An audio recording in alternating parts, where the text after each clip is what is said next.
been paid for by the Celtic world order.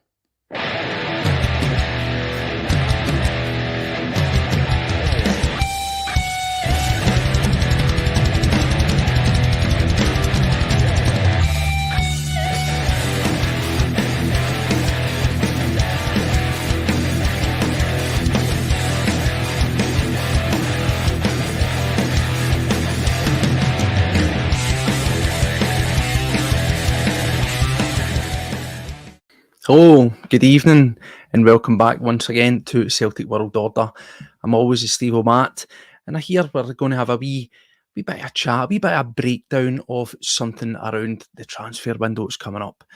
As we all know, transfer window opens this Friday, and we as fans are sitting here in anticipation, maybe a wee bit of trepidation, a bit of excitement, all the emotions wrapped into one as we wait in great anticipation of what our glorious board might produce in the way of quality signings that are going to strengthen our squad for the next year's season ahead, and also the new look Champions League, which we've been begging out, crying out for ourselves to get players in that are maybe going to help us, not necessarily compete in the terms of going deep into the competition, but picking up some points, picking up some wins, and giving a good account of ourselves.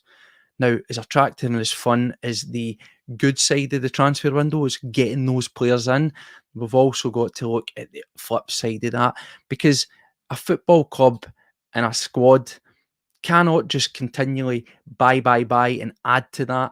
Sometimes you've got to do the dirty work, and that's trim the fat. And that's exactly what we're going to do tonight. So right here, as it says, we're going to be looking at the squad focus, because as you've seen on the thumbnail there, it's trimming the fat. Misfits and Rejects. We all know, we've all seen the squad. There is many a player there with a huge question mark over the top of them. And I've selected 10 that I thought that we might as well have a wee look at and say, what are we going to do with these guys? Is it going to be punt them? Is it going to be loan them? Or are they just too hard to grade, and are we just going to have to deal with the fact that they're probably going to be there? Well, anyway, before we get ourselves in about that, just want to say welcome back again. The numbers have been growing. The community has grown. Thank you to every single one of you who have taken the time to share our content and subscribe. If you haven't done this already, if you're new to the channel, then make sure you hit the bell icon and subscribe to the channel. Every time we go live, you'll get notified. You won't miss a beat, and you'll always be here for our videos. We're also on X at CWPod1888, and finally, we are on Facebook at Celtic World Order Podcast. You can connect with ourselves on all those different platforms.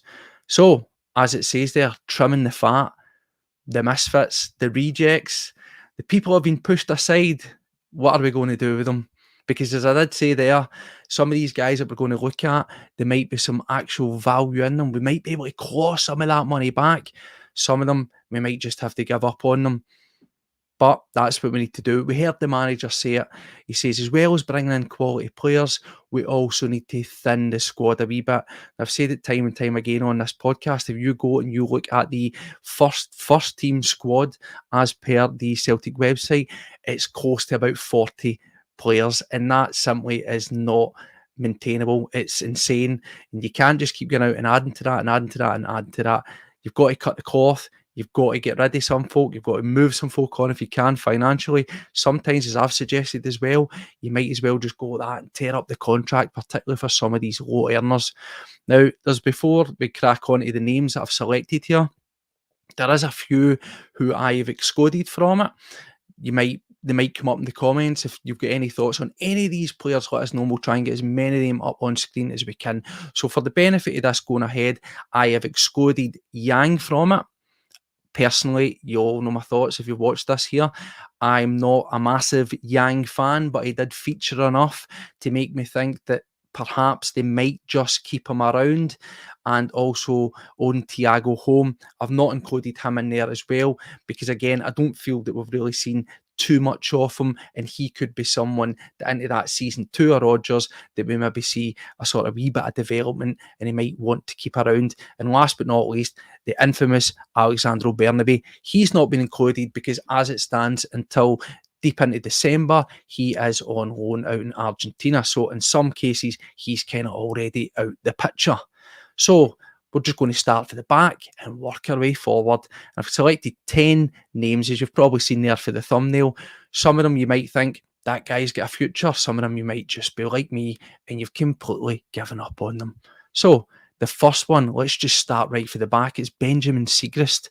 Now, Siegrist, I think you'll all agree that when we brought him in on a free 22-23 season, we thought ideal. There was, by all accounts, quite a lot of suitors after him.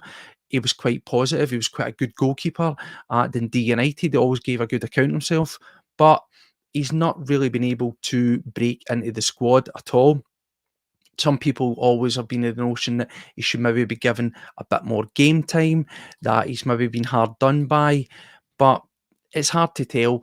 As we say often about players, the manager, they see them day in, day out in training, and obviously with Joe Hart, and he's been a sort of mainstay, but we've always kind of reverted back, if it wasn't Hart, to Bain. So that maybe tells you something about the future, as it were, for Benjamin Siegrist. Now, he joined us and his contract expires in 2026. So he's actually still got a bit of time left on that contract. As I was digging through the stats and some of these players, just having a wee look at it, so we can really get a picture of what their time has been like at Celtic. And I was completely shocked to see that he's only 2 competitive games for Celtic, both coming in the Cup. That says it all, doesn't it? I mean, that really just is, that's completely and utterly damning if ever you're going to see it. The problem we've got here is we've just lost Joe Hart. We need a brand new number one. Some people have thought that Benjamin Siegrist might be the guy who will step up and make that. But at 32 years of age, you're maybe saying you're going to get a year, maybe 2 years out of him maximum. I know that I've come on this podcast and I've sort of preached about giving guys like that a place, but that was based on being in that age bracket, maybe at a bigger club that have had sort of interspersed, performances where, so we're talking if it was down south, maybe like in the cup games, or similarly, a second or third choice keeper who's occasionally getting more games, but I focused on vast experience at a high level. Benjamin Siegrist, for me, doesn't fit that bill whatsoever. His latter stage of his career, he's been resting on the bench here at Celtic, and then obviously at Dundee United. Say what you will about that, plays in the league, knows the league and all that stuff, but in terms of levelling up, I just don't think he fits the profile. It's pretty clear that, as much again as I don't particularly rate him, that it's going to be a case that he's the one that's essentially going to have to make way in that sort of number 2, number 3 spot, because the Baniac, for whatever reason, had got a contract extension also, and as I say, he seems to be the favoured choice. Obviously, he comes with the advantage, if you will, for squad purposing of the old homegrown quota, and they might just look at that and think that's why he wins above Siegrist as well.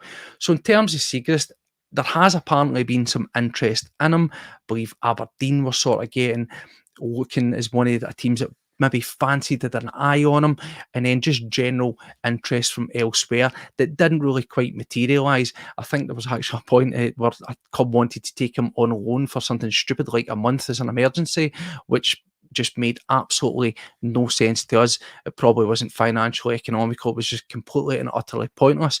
But with 2 years on his wage, in terms of what we could command for him, if you want to call that, I probably think that Siegrist, there is a cash value in there. Likely not a lot. I would probably estimate maybe £1 million or thereabouts for it, particularly if you're maybe going to be fortunate enough to move on to another team within our league. But I've also said time and time again that Benjamin Siegrist, particularly if we're looking at players or a player, let's just for laziness say Miovski again, I think that he's a decent make weight because he's a player, he's a goalkeeper with relative experience. And as I say, at 32, you're probably looking saying you're going to get 2, maybe 3 years out of him. And that could be appealing to other teams that aren't Celtic. So I think that if we were to sell him, we're talking maybe low end, about £1 million, but he could also be a valuable make weight. As far as I'm concerned, Siegrist, move on and go to the next. So, as I say, we're starting for the back. I'm on the water here. And we're going to work our way through the back. So the next one will probably come as absolutely no surprise to you, and that is Gustav Lagerbielke. which, what do you think of him? What did you actually think of him? And the few outings that you did see with him, we signed him 23-24 season there. Came in at 3 million, by all accounts, coming over from his native Sweden. He came in with a good relative, well, on paper, a good wee bit of pedigree. He won an award for his defensive abilities over there, very highly thought of. He's been a young player. He had some international caps, a wee bit of international experience. And again, when you look at it, 24 years of age, coming in with that wee accolade behind him, obviously highly thought of in his home country, in the international caps, you're going tick, tick, tick, tick. Love it. Can't get enough of that. When he came in, I think we were all quite surprised, and Brendan Rodgers has certainly made that known, that he doesn't think that he's got much speed about him. Also, as well, for being quite a big guy, he's quite callous. He's not very physical at all, is he? He's a big beanpole, and he's been finding himself wanting in the games that he has get some outings in. He's been very much getting bullied about. Now, I looked at his stats again. We signed him in this season on a 5-year deal, and that will become a recurring theme of some of these guys that we're talking about. £3 million on a 5-year deal, and it looks, well, not even after a full season, because we're willing to get rid of him in January, half a season. We're willing to go that and tear up that contract and shift him on. So I think that speaks volumes. In terms of being at us, very, very poor numbers. 10 appearances, 7 in the league, 1 in the cup, and of course 2 in the Champions League. Ill-fated as that was, sending off against Feyenoord, and then he came full circle and he scores that header against Feyenoord, and everybody thinks it's the resurrection, he's going to be on the way back, only to be dropped almost immediately. 575 minutes played for Gustav Lagerbielke, and as we saw, bit of a strange one, we opted to keep him around when there was offers on the table in January. That was due to the injury to Cameron Carter-Vickers, and he was essentially retained as an emergency, but again, never used. Couldn't get near a squad. So I think it's pretty clear that was through necessity rather than want from Brendan Rodgers, and we were able to get away with it. That's the only way we can put it. We were able to get away with it with the alternative options, so much so he didn't even make the bench. It'll be interesting to see how he is going to be in a mindset. He actually was quoted today mentioning there was offers and interest from Italy, and of course he's not hidden his desire to want to play regular football. I think given what happened in January, he could probably has the right to feel a wee bit aggrieved with Celtic, particularly because, as you remember, he done like a press conference. He was talking about his proposed move away in January, only to get the rug pulled under him and brought back, never to be used. So I would maybe imagine that with him being so much out the picture, not even making match day squads, that he's probably been told that come the summer, we will facilitate your move, and hopefully at the earliest possible opportunity. Of course, again, there is interest from Italy, and it's Lech that are interested in him.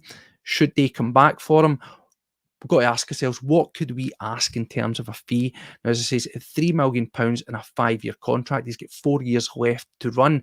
Now, obviously, as I've just given you the numbers, not a lot of appearances to his name. So that nature of being out of favour, you're not exactly going to be able to demand high, price tag for him. I think, though, given that sort of pedigree, if you will, in terms of the award that he got in his homeland, the youth, the age and things being on his side, maybe he's just not acquainted to the sort of more physical, slightly quicker pace, if you will, even the Scottish football. Folk will pull all over the Scottish game, but it is quite fast and it's quite rapid at times, certainly quite physical. And he could, by all accounts, I don't know too much about the Swedish league, but in that sort of more European style, if you will, you've maybe got a wee bit more time on the ball, that's probably going to play more to strengths. Now, again, I would like him to be, I believe when it was in January, it was initially going to be a loan with an option to buy at the end of it. As we're starting afresh on a full season here, I'd ideally not want to see that as being the case unless it was a loan with an obligation to buy. If it was a loan with the obligation with them picking up pretty much the vast majority, if not all of his wage, then absolutely you've got to take it because it's an offer there. But in the ideal world, I think he's definitely one that Brendan Rodgers would be more than happy to move on. And I think if Celtic can clean their nose on it, or as best as anywhere between maybe to £2.5 million, that for me be seen as what's best for business, and it'd be a decent bit of business for us to move on that guy to try and bring in somebody else. So, as he says, Misfits and Rejects, well, we're getting on to another one because he very much fits both those, and that is Yuki Kobayashi. What can we say about Yuki Kobayashi? In some cases, it feels like Do We Part 2. It's the similarities in terms of how bad both those guys are is frightening. And yep, again, another one that we brought in when we're sort of pillaging the Asian market under Ange Postecoglou. At the time, it was very much touted as being a great bit of business. We managed to get this guy for absolutely nothing. And again, back in his homeland, singing their praises about him. Fantastic player, sharp, good range of passing, quite physical, very athletic. Now, I don't know, some people, as I say, it just doesn't transcend, it doesn't translate to a different type of game. But what we did see off him, certainly for me, I think bar one game, I will be honest, I fell into that trap of one game that he played and went, he doesn't look too bad. But then, very much a flash in the pan.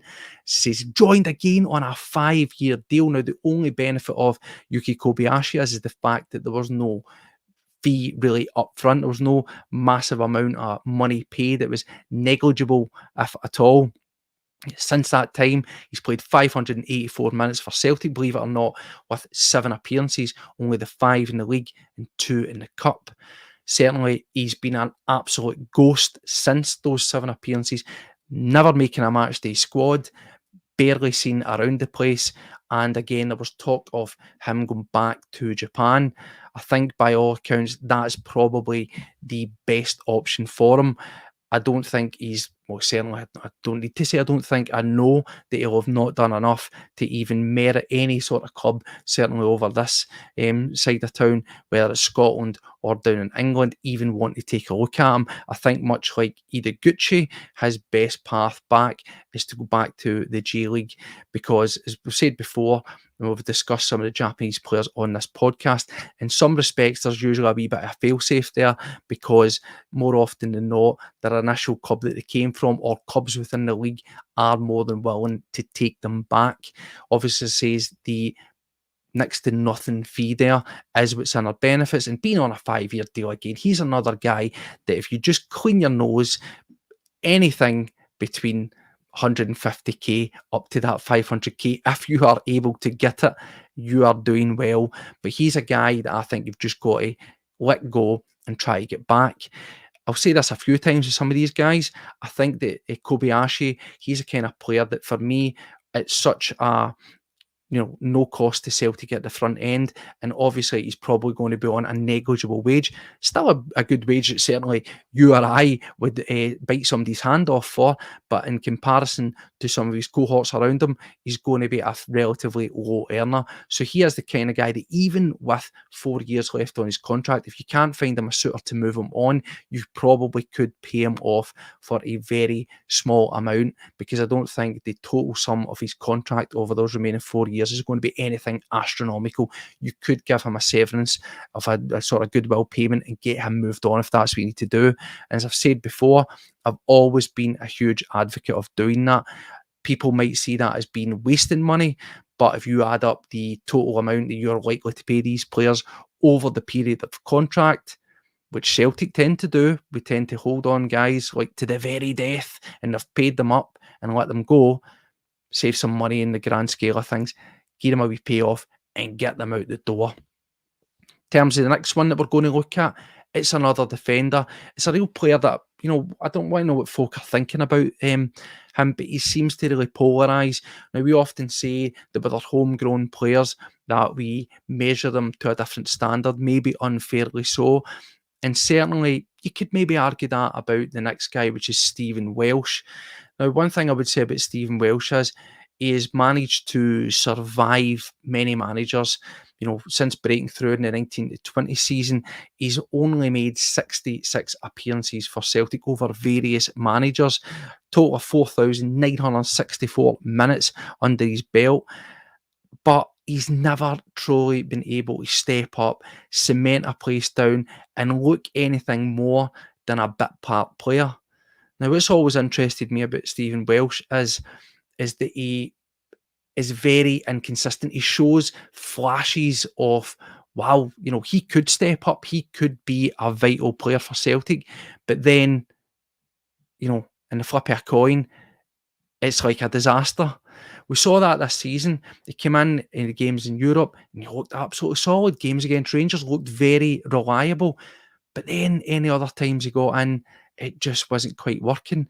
Now, I understand that people say you need a consistent run of games in order to show your true form, and he's not been given that. But then at the flip side, you've got to look at it and say you need to take your chances when they arise.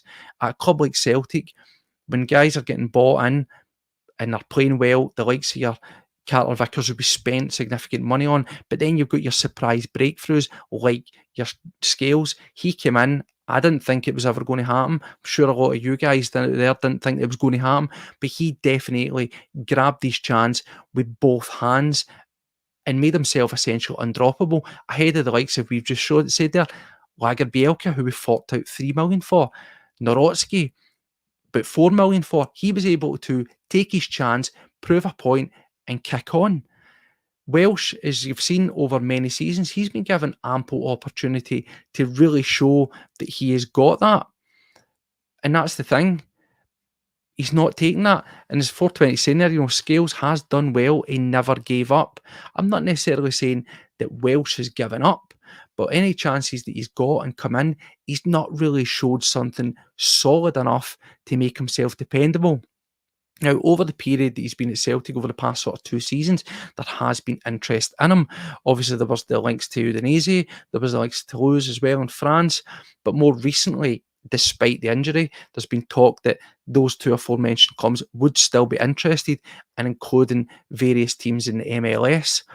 Now, much like I said about Lagerbielke, much as I've said about Kobayashi and other players who, as I say, we're not including in this list because we expect them about, but when we're talking about guys like Taylor, we've got to look at it and say, Welsh, yes, he's on a long-term contract because he re-signed a contract, as you will recall, but if we can get money out of him, if we can get value, I believe the values that have been getting touted for him were roughly about £3 million. Now, I don't know about you persons out there, I don't know what you're all thinking watching this, but for me, £3 million for Stephen Welsh, a guy that cost us absolutely nothing, isn't a bad bit of business. Again, I understand he ticks that homegrown quota, and that would maybe be the thing that people would desperately hold on to him for. But you've got to look at the pecking order. If you get Carter Vickers, you've got Scales, possibly Nawrocki. We'll see how that goes in the pre-season. But undoubtedly, we are going to strengthen in that central defensive area, particularly if we let go of Lagerbielke. And also, we might be adding to the back line at the left back, possibly at the right back, and you might get a wee bit of versatility across the back 4 with any of those signings. So where does that leave Stephen Welsh? Floating about there in the ether, picking up a wage. And for me, if you can move him on for £3 million, it's certainly one that I would look at. That would be all these guys, my preference would be to get the money at the front end. But Welsh could be a guy, if you sent him out on loan and he was able to get a sustained amount of games, you could really make a judgment on him, see how he performs there, and then decide where you want to bring him back, or based on those performances, then sell him on. I just think we need to get away from this notion of just holding on to guys and hoping that they come good. Welsh has proven that he at times can be a decent option, but he's certainly not a dependable option to constantly go to that well. I think he's one that, as I say, is making a debut in the 1920 season. We're now getting into the 24-25 season. I think he's had enough chances. I think it's time to move him on. As I say, open to listen to what anybody thinks about these guys out there. If you've got any thoughts on it, fire it in the comments, or if you're watching it retrospectively, drop it in the comments section below. We'll have a wee bit of debate about these guys on the periphery of the team, as I say, because it's not always about talking about bringing guys in. Sometimes we've got to look at what we've got there, and the one that we've got to talk about next, wow, we do need to talk about him. And that is, of course, the man who's a ghost. It is, of course, McCarthy. Oh, wow. I can't believe he's still in our books. I cannot believe it. Where do we even start with McCarthy? Where do we start? Brought in as a free agent, as we all know, along with Joe Hart. Somebody at Celtic decided to give him a 4-year contract. I don't know, was it some sort of golden handshake because he was a Celtic supporter and, you know, big Dermot Desmond says, oh, you're an Irish lad, I'll sort you out with a brilliant contract, here you go, mate. Because prior to signing for Celtic, prior to signing for us, from this 17 to 18 season up to before he signed, he'd only played, or not even played full games. He'd made 59 appearances between Everton and Crystal Palace. 59 in that amount of time. Yet somebody thought this guy deserves a 4-year contract. Absolute madness. Complete and utter madness. So what has he done since he's been at Celtic? Well, actually, I was quite surprised when I read this. So when he signed 21 to 22 season, he actually made 27 appearances, clocking in 801 minutes for Celtic, including games in Europe. So by all accounts, if you take that at face value, 27 appearances, albeit not all starts coming on, not the worst of returns, actually relatively useful, I suppose. But what's interesting is, in those 801, I've mixed that up. He made 27 appearances to date, for Celtic in 801 minutes. But what is interesting is of those 801 minutes, 711 of those minutes and those appearances came in his opening season. So that's what I was getting at. 711 minutes, sub appearances or whatever. That isn't actually too disastrous considering what you were getting out of a guy who came in for not been playing, having been injured and building himself back up. But yes, he has been an absolute ghost since then.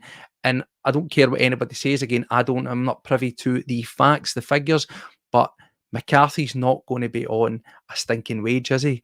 He's not going to be on a mega wage, but he's going to be on a right good wage, and a right good wage that could and should be going to somebody else. I think he's a guy who would just happily cruise to the end of his career.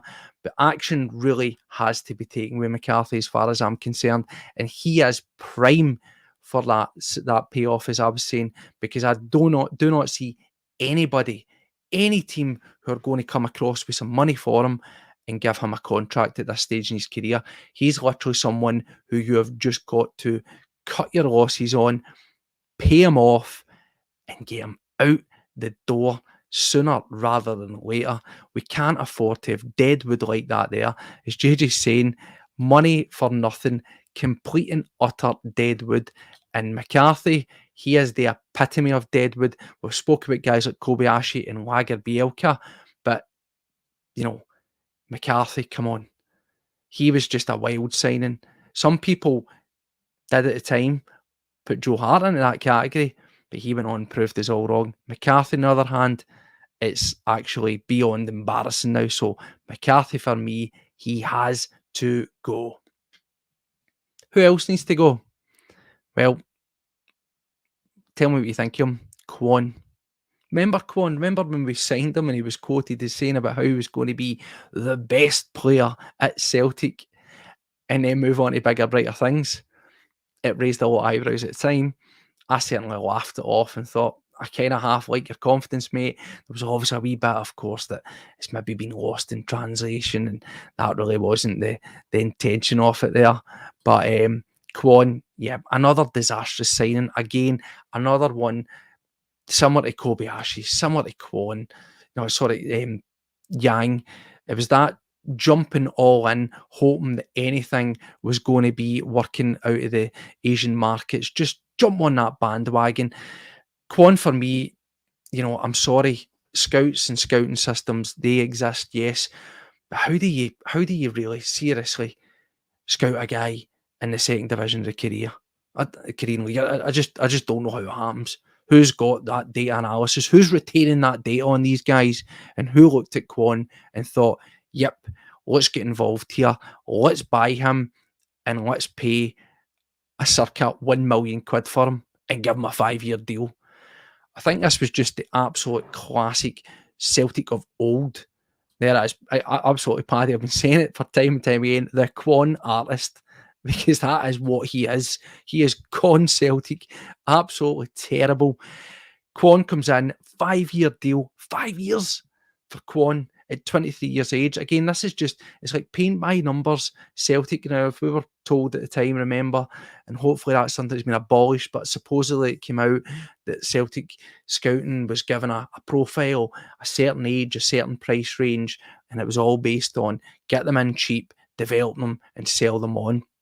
There's a recurring theme for the past maybe best bit easily up to 20 years at Celtic. And if you look at some of the signs that we've made, anywhere between £1 million to sort of £2.5 to £3 million, the hit rate on them has been absolutely non-existent. We have just been like that, just money all over the place and getting nothing in return. Yes, people will point to me and say, what about guys like O'Reilly? What about guys like Maeda? Yes, there are anomalies, but if you also look further beyond at all the other guys in that price bracket, the hit rate, it's about that success to just that of absolute rubbish that we have not made any money on. And Kwon, for me, he completely fits into that. As it says there, it's about saying, yep, at St Mirren, the fans did seem to like him and they were calling to sign him before he was injured. So what did he do? Well, see, since he's played at Celtic or been at Celtic, he said 0 competitive outings for Celtic. We all saw him in that that Bilbao friendly. Wow, ball was just bouncing off him and everything. The touch of a trampoline. It was like watching school kids playing football. It was absolutely atrocious. And admittedly, yes, he did go to St Mirren and he didn't look too bad. He made 9 appearances for them, clocking in 642 minutes at St Mirren, and then he got injured. So in terms of him, is there really a future there for him? Personally, I think he found his level at St Mirren. And I don't mean that disrespectful to him. I just think that he is a very, and I'm going to say a complete term here that doesn't make sense, but it sounds good. He's distinctly average. And that's it. For me, he was never a guy that was going to break into that Celtic squad. For me, it's never going to happen. And again, sometimes you've got to get real with these guys. There's failed experiments, and he's cheap enough, again, that if you so desired, that you could just tear that contract up and let him go.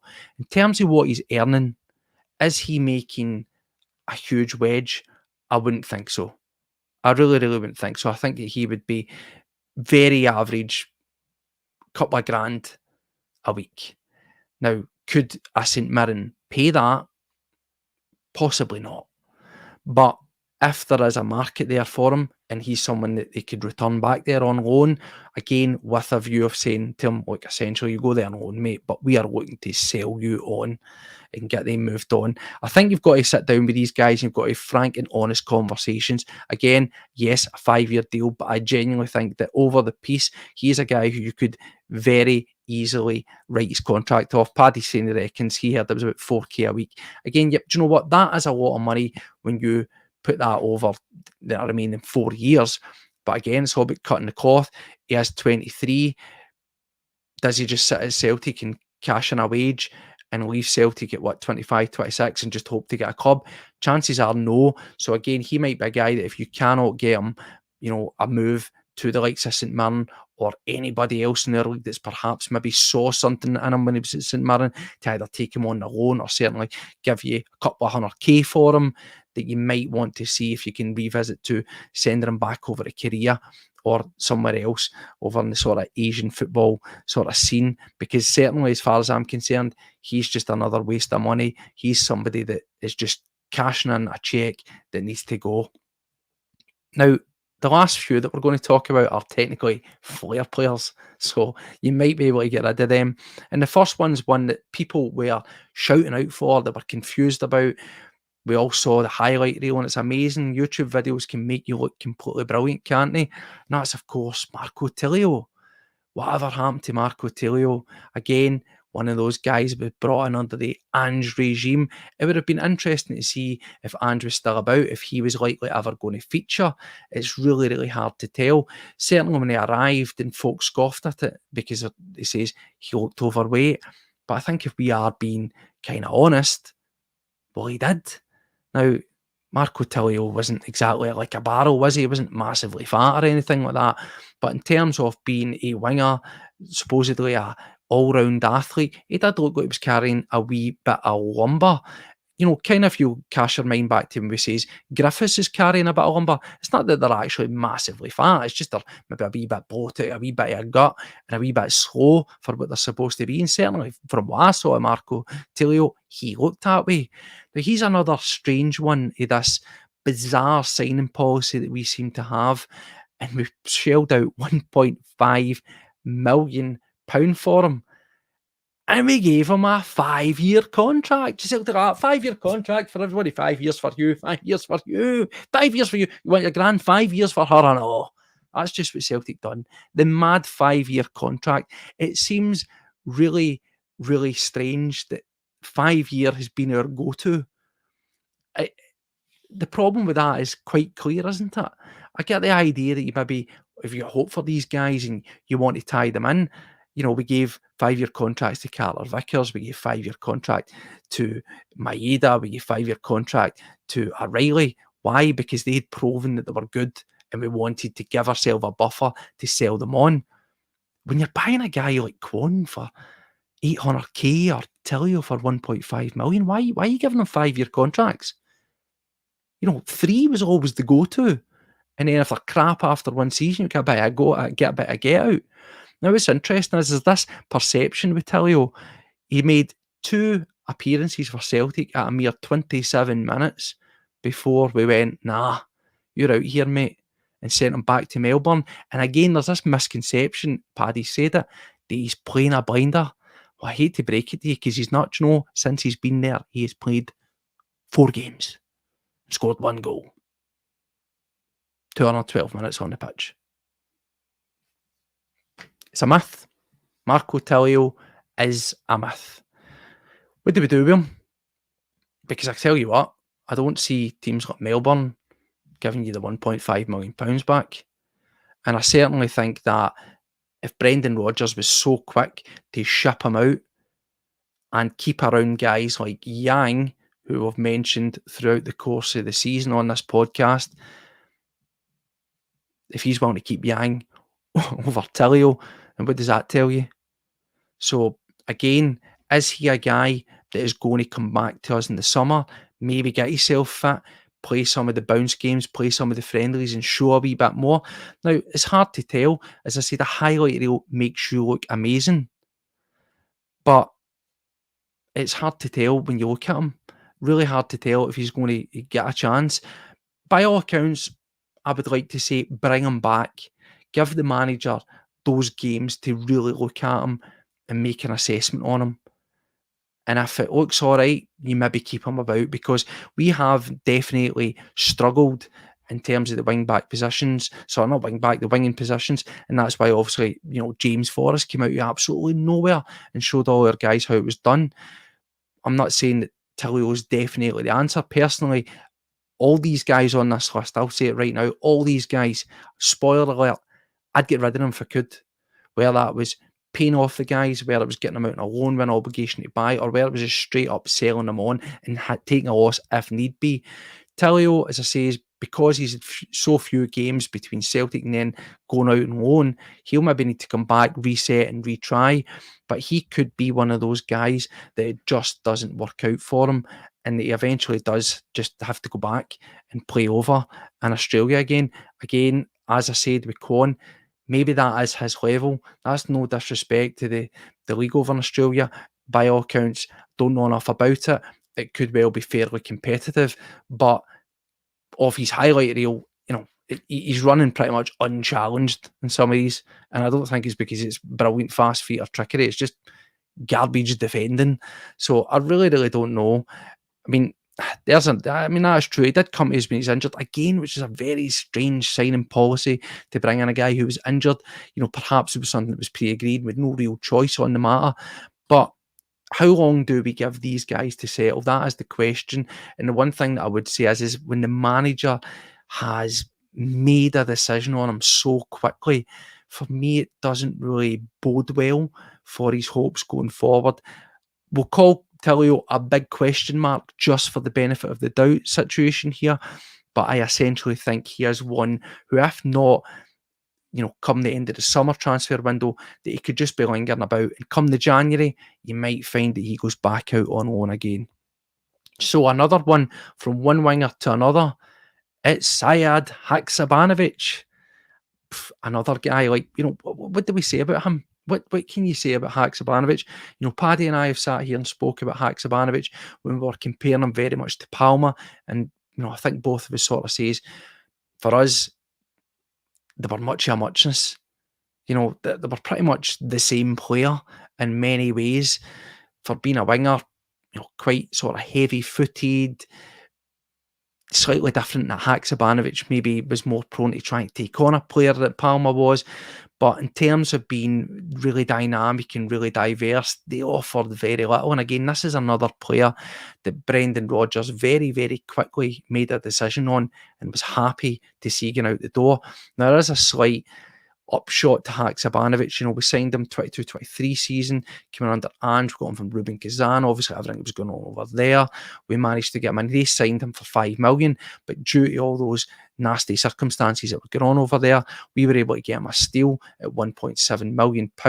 Certainly on paper at that time, that looked like a decent bit of business. And you're thinking to yourself, as saying, right, let's get this guy in. We were looking for something, having just lost Jota. We were looking for something that was going to certainly excite us a wee bit more.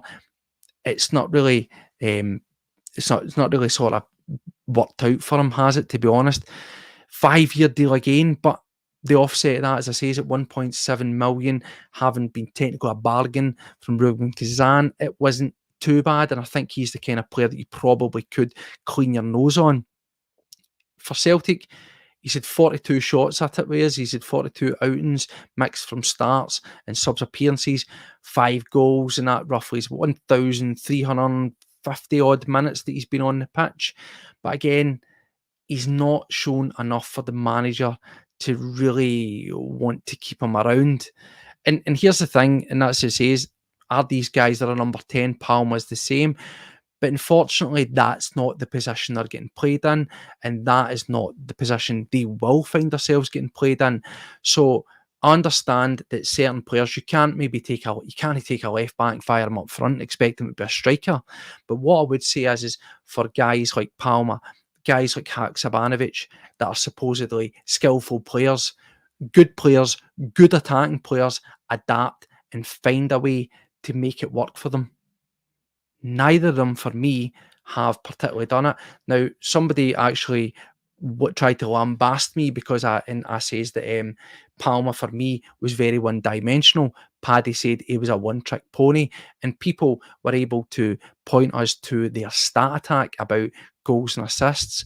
But as I've said time and time and time again, when it comes to certain players, stats can hide a multitude of sins. Yes, great assists, good goal scoring record on paper, but we as Celtic fans, and I'm going to bring him in and I'm going to mention him, we continually slag off Captain Fantastic Tav across the city whenever people say, oh, but he scores hundreds of goals and assists, and we say, oh, but he's a crap player. You can't have your cake and eat it at the same time. The same applies, believe it or not, to some of our players. They have great stats, but see when you take away the game where they provided an assist or they scored a goal, see if you took that out that game, chances are they were probably really poor and didn't do enough of the rest of the game, and that just masked it.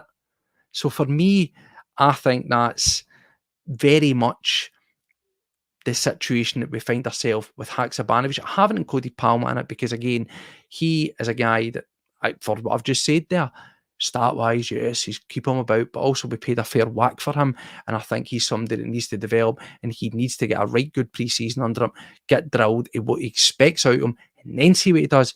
As for Haksabanovic, as I say, he's had a couple of shots at it with us, but the manager made a right easy and early call on him, so he shipped him out down to Stoke. Since he's been down there, it was 21 games for Stoke and only 1 goal. Again, for an attacking player, that's a pretty poor return. He was able to put in a fair amount of time at Stoke getting game time, but not so much that they are particularly interested in keeping him about. Now, one thing I would say about Haksabanovic as well, I think this very much sums the guy up, is he's a bit of a nomad. If you look at his club history, it's like a year here, 6 months there, a year and a half. He's just been getting passed about. And why is that? You've got to ask yourself, why is that? He can't find the right club and settle. No, sometimes that's just an indication they just don't have it. That could be attitude. That could actually just be ability and application. And I think, certainly as we know with Rodgers, he doesn't suffer fools. And for me, I think Haksabanovic fell very much into that. We saw some of the attitude things previously when he'd been getting taken off. We've seen that he's fiery, and I wouldn't be surprised if that's something that's ate in to him behind the scenes at Celtic. Again, this is just strictly my opinion and speculations based on nothing, but just based on the way that Brendan Rodgers always speaks about the character of players, the attitude, the mentality. If he's moved you on as quick as he has there, and likewise with Tilio, to me that suggests he doesn't see what he wants from his players, and particularly in those attacking wing type positions, you need to be a strong character. You need to be ready to go when you get a chance and seize it. And for me, it just hasn't took it. The interesting things I say is only 1.7 million. He's not a big, massive, loss, but I would say I do actually think that because of the type of player he is, teams would be likely to take a risk on him. And certainly there's been 3 teams of interest that have come up since the end of the season there, and it's all 3 in Italy. So the newly promoted Parma, they're interested in him, and there's also Chievo and Torino. So there is potential options there for him. Again, at £1.7 million, would we be able to recoup that? Who knows? Possibly. We might be able to squeeze that out of him. We might be able to squeeze a wee bit more out of it, maybe up to, say, 2 million, if you've got a couple of teams actually vying for him, trying to get him under, try to get him on their books. So we might be able to just clean your nose on that. And plus, you've got to look at it as well. All right, they're not the biggest, massive names in Italy, but I'm pretty sure they could shell out 1.5 million up to £2 million on a guy for the Scottish League. That's chump change to them. It's chump change to us. But for me, I think Haksabanovic is one that we could clean our nose on, and certainly I do not expect to see him around at the end of the season. Next winger is, of course, it's the one that's been everybody's lips, and it's Mikey Johnston. What's your thoughts on Mikey Johnston? You've seen anything in the performances for him at West Brom? Do you think he's a guy that, I know that Brendan Rodgers spoke highly of him? I think he actually went to say it was one of the best things ever to come out of the academy. For me, that's up for debate. But he's been at Celtic, God, as God's been all, and we broke through in the 16-17 season, and since then he has made 92 appearances for Celtic, scoring a meagre 13 goals, and that equates to 3,796 minutes on the pitch in a Celtic shirt. So the argument has always been that he's had enough chances, and I think you can't really disagree with that, can you? Paddy's saying it straight out of the traps, and he's had his chance, and certainly for me, I would have to agree with that. He's been there, breakthrough season, 16-17 season, 92 appearances. Yeah, that's not a lot, but he was getting chances. That's the difference. And like I've said about a lot of these people, when you get a chance at a club like Celtic, no matter if it's 25 minutes here or it's a start there, or you get a full game in the cup or whatever it may well be, you've really got to show something and move him on. You've got to move him on. He's had his chance. He can't keep on going through this cycle. It's rinse and repeat. We gave him a contract extension, and I was completely baffled as to why we done it. Perhaps maybe we're going to be proven wrong here because he's been out there and he has played well by all accounts at West Brom. So maybe, this is why we done it, because we can send him out and suddenly, by much surprise, it becomes a saleable asset. Now, obviously, went out to Victoria Guimaraes as well in Portugal. That loan was a bit of a waste of time, but at the same time, you've got to say, I guess, fair play for getting out and trying to actually, make something of yourself rather than just sitting on the bench and taking a wage at Celtic. But since he went to West Brom, again, by all accounts, you could go as far to say he set it alight for them, because 20 games, 7 goals, 1,342 minutes on the pitch, he was pretty much a mainstay. And certainly if he'd helped him get to promotion, which failed and didn't happen, then that again would have added to his stock. Now, JJ says something here, and I totally agree with it. The shirt is just too heavy for him. And that's what I've said, that's what Paddy said. Josh has alluded to that as well. And sometimes there's no shame in just holding your hands up and saying, in some cases, it just doesn't work for you. Certain players, it just doesn't work for them at Celtic. They just can't do it. How many players have we signed and then you've let them go and they've went elsewhere and have carved out a pretty good career for themselves? Look at, let's say, for example, a Timu Pukki, who went down to Norwich and was just a bit of a sensation for them.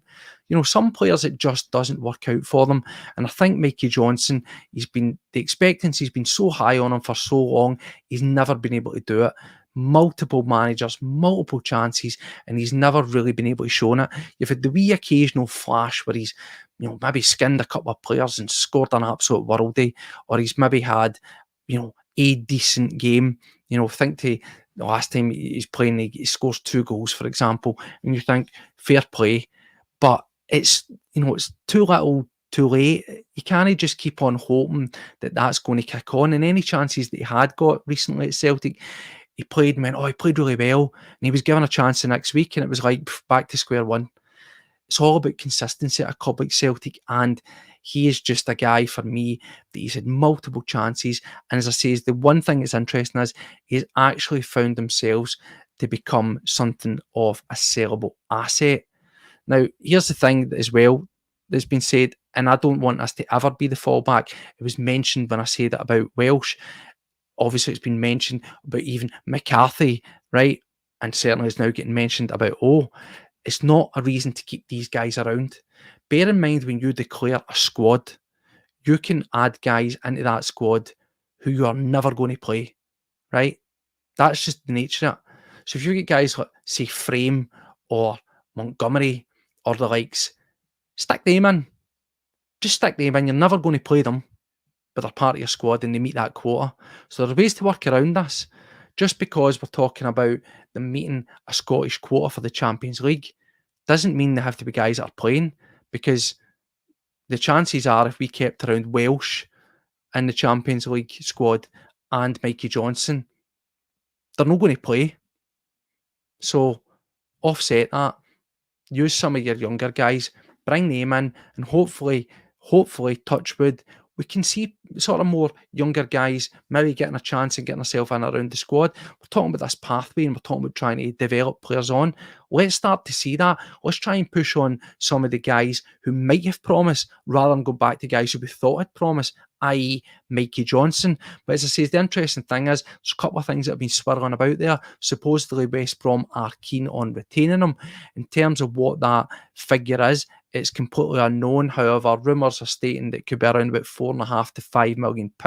Again, just rumours. People might scoff at that, but again, not unrealistic.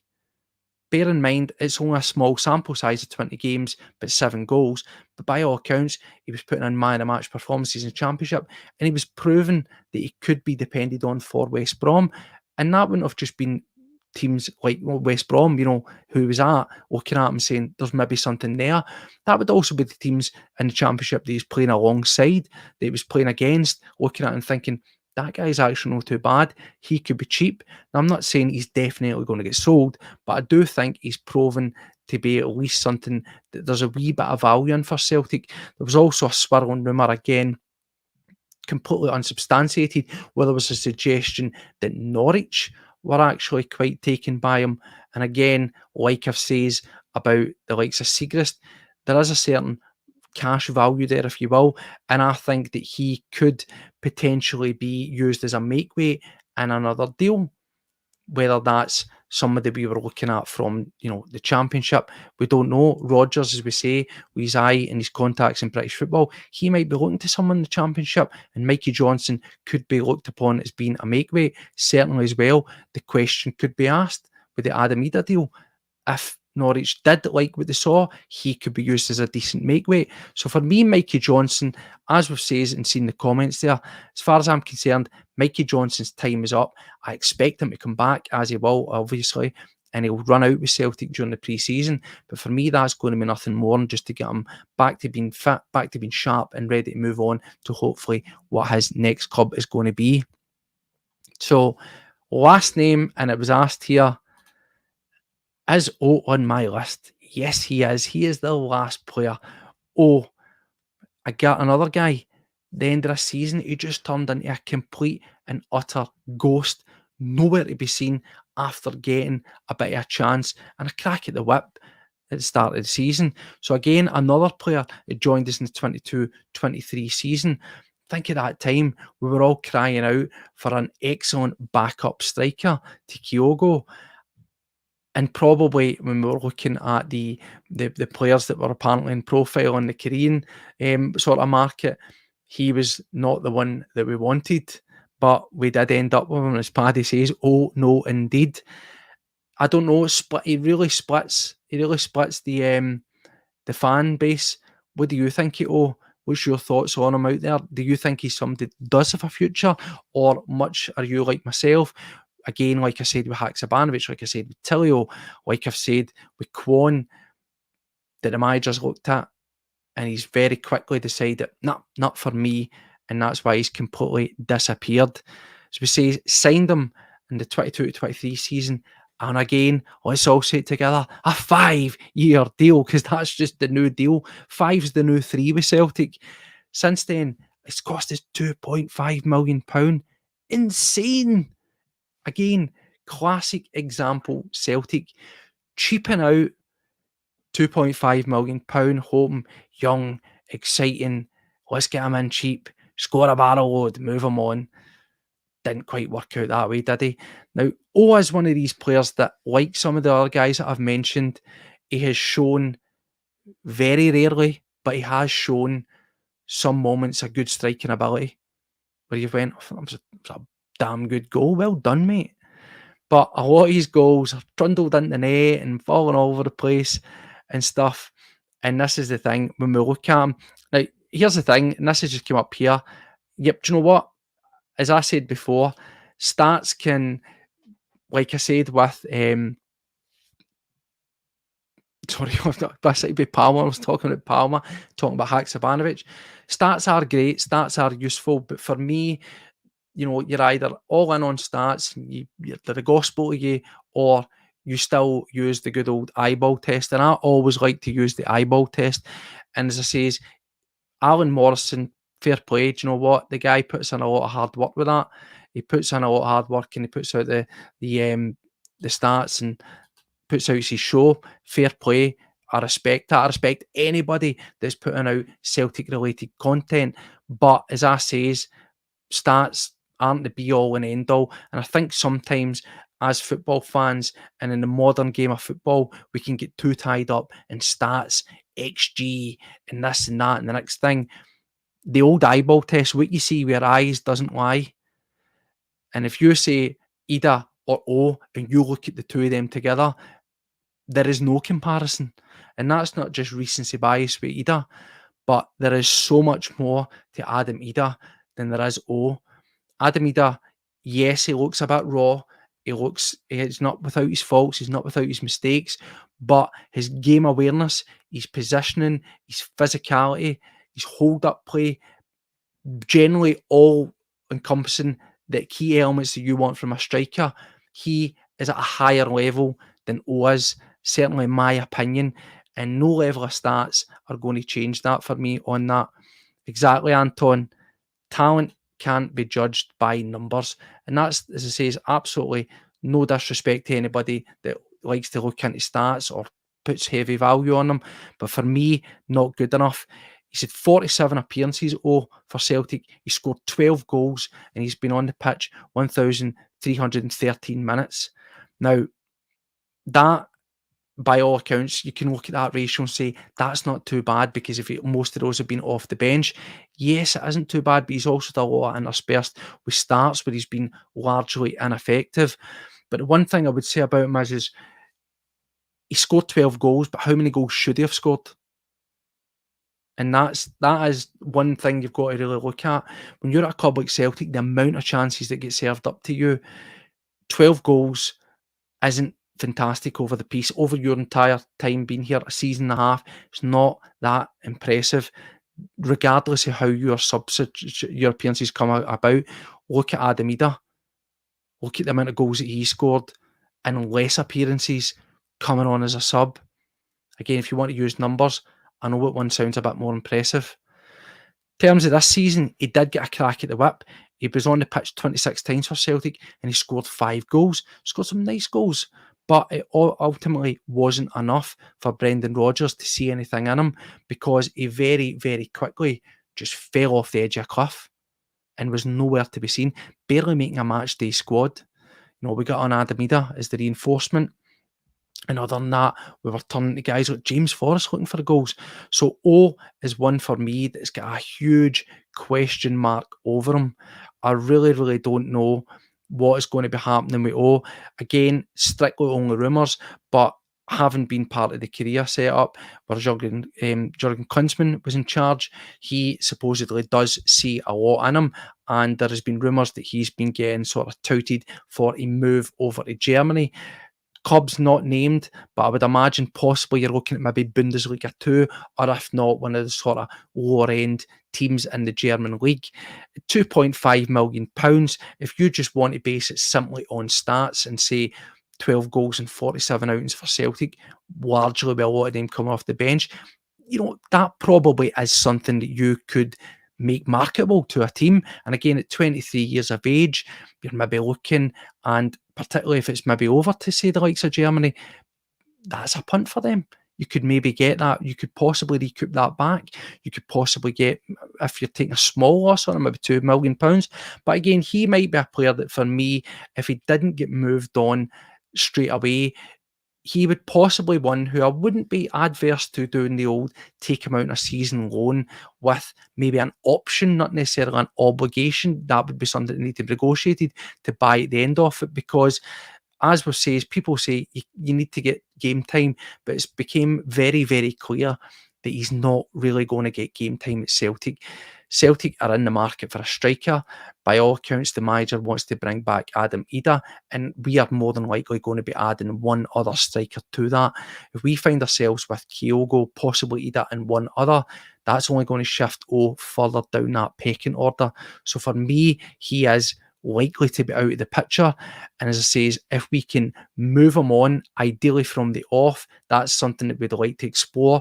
But if you can get him out, like we did with Mikey Johnson, get him out on loan, get him playing at a team and possibly getting scoring goals with a view of making him marketable to then be bought the season over, then you've got to take that as a win, because all these guys have says, for me, I would move them on in some capacity. I understand that you can't always do that immediately, and the high chances of getting rid of all these 10 guys come the summer is probably low, but there is a lot of guys there, as I say, Lager Bielka, for example, Haksabanovic, Mikey Johnson, those ones for particular, Siegrist, those 5, I think they are sellable assets, and I would expect us to get something back for them. Welsh, as I say, is also sellable commodity, just a decision on whether we are willing to part with him or not. So the other guys, as I say, the likes of Kobayashi, he's probably just going to hopefully disappear into ether. McCarthy, who knows what's going to happen with him? Something needs to happen. So it's a real mixed bag. But I think that we need to start chipping away at these fringe guys that are out there between this summer into January. We need to slowly but surely whittle away, sell where we can, loan if we need to, tear up contracts if that's what has to happen, and slowly whittle down our squads, I says, because it circles around maybe about 40 players. That's too bloated, that's too big. Our squad numbers need to go on a diet, and I think we need to get that down to probably a sweet spot, maybe about the 25 to 26 player mark. Yes, I understand we need to intersperse some homegrown talents in there, but again, if we're talking about pathways, there's got to be something in there, surely, that we can upgrade one or two players and get them integrated in and around that first team squad. Whether that is the likes of your Rocco Vata, who knows, is that going to be Frame? These are questions to be answered. Just for the benefit before we finish up, there was obviously a few other names that I didn't add into the equation because, they are what they are. Kenny, for example, over at Shamrock Rovers, let's get real here. He's never going to make it at Celtic, so I think he was just a bit of a moot point. There was no point in really even bringing him up. And then there's obviously Bosun Lau, who's been down at Fleetwood. By all accounts, he's been doing very well, and all things are saying that he will come back up here and he'll be given a fair crack at the whip. If he's going to be utilised in that sort of more enforcer midfield type role, again, that could possibly give us a younger, more youthful option, not the solution, but an option that we could maybe look to try and develop. Certainly, I would rather see that over McCarthy, and I would definitely like to see it more over Kwon, but that's ultimately going to be down to the pre-season and Brendan Rodgers' assessment of these guys. So, we've managed to get through it. Sometimes when you're doing this and you're putting out content, you've got to sift through piles of shit. It can't always be about all the fun and exciting stuff, about talking about signings and, results and all that kind of stuff. Sometimes we've got to just get down and dirty, lift the hood and look under at the engine that sometimes just get some broken parts in it. And I think you'll agree that between those 10 names that we've just discussed, that there's certainly a few broken parts and certainly some that we should be definitely looking at getting rid of. Well, that's us just went over an hour. Thank you to every single person that's joined us tonight to have this wee chat about some of our fringe players who are not so favourable looking forward to next season. As we say, there's plenty of work to be done. The transfer window opens up on Friday, just in time for, the Euros kicking off. That'll be exciting times. And it'd be interesting to see how all the rumours come out. Will we have somebody in the door before then? Have we been working away to get in Bernardo and possibly Ida? I'm not going to hold my breath, but let's face it, it would be nice, wouldn't it? Even if just one of those two were signed and unveiled come the transfer window opening, it would be a nice start. But we need to kick on. We've got quality ad. Maybe we'll get a surprise. Maybe there'll be a couple of people there that Brendan Rodgers sees in these sort of more peripheral countries, guys that are flying under the radar that put in a good performance that might just trap up at Celtic. Who knows? Transfer window is always a fun time, particularly when it coincides with a major tournament. So anyway, going to get myself away. Thanks to everybody for watching. As I say, if you haven't done it already, if you like what you see, you like what you hear here, give it a wee thumbs up. Make sure that you subscribe and hit the bell icon. That way you'll get notifications every time we go out live. Thanks to everybody that's done that so far. The community's grown and we greatly appreciate it. We'll be back again with some more content throughout the course of the week, so keep your eyes peeled. And until then, as always, thanks for watching and hail, hail. See you all later.